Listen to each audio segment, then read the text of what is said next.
The Nets' big three, they have actually only spent 186 minutes together on the court, and they've only played 7 games together this season, going 5-2 in those contests. That's not a lot of games, especially when comparing to other recent big threes to win the title in their first season together. That includes Durant, Curry, and Klay Thompson in the 2016-17 season when they played 57 games with one another in the regular season. So obviously not being able to play a ton of minutes together, 186 minutes only amounts to about 4 games total that they've been on a court together, but they're still managing to be 1 game ahead of the 76ers in the East for that top seed. Are there any concerns that kind of stand out for you? If we just take it to the court, we know that the big three is going to exist at some point in time. What stands out to you? I actually have a few concerns, and when you put together a super team like the Nets are doing, it's not necessarily a foregone conclusion that they're going to actually win the Eastern Conference. I actually have a few things that I'm concerned about. One, injuries, in particular hamstrings. You never know when that can happen again.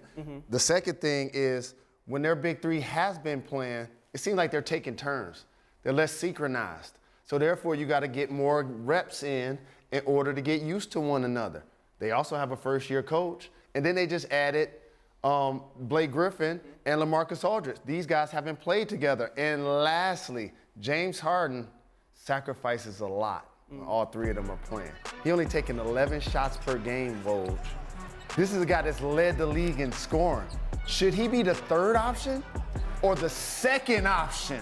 I mean, they still got to get that sorted out. Yeah, Jalen, and I think he's going to be the 2nd option, and I think for the Nets, when they get into the playoffs, and you saw this, Miami's first year together, Boston's first year of the big three. They went to 7 games with Atlanta in that first round series. Those teams played a lot together in the regular season. But if Kyrie Irving is going to be that 3rd option, someone is always 3rd. It is never a trio. It is never co-star. Someone's going to be 3rd in this. How do they handle that when they get into late game situations? Who's taking that big shot when there's blame to be had? There's a lot of stuff you're going to go through in the playoffs. And I think for this Nets team, as Jalen said, working through that's going to be a real challenge. What James Harden has done for this team, he has elevated the role players. They have loved playing with James Harden, the way he has shared the ball. Joe Harris especially, he has been a godsend for this locker room, not just because of the injuries they've had, but this team is really his team now in terms of how he choreographs it with the ball, sharing it on, and what he's meant to them in the locker room. We know that Joe Harris can shoot it, and obviously right now the Nets, they're 2nd in the NBA in three-point field goal efficiency. But Woj, there's some news to be reported also throughout the league. So what is the latest?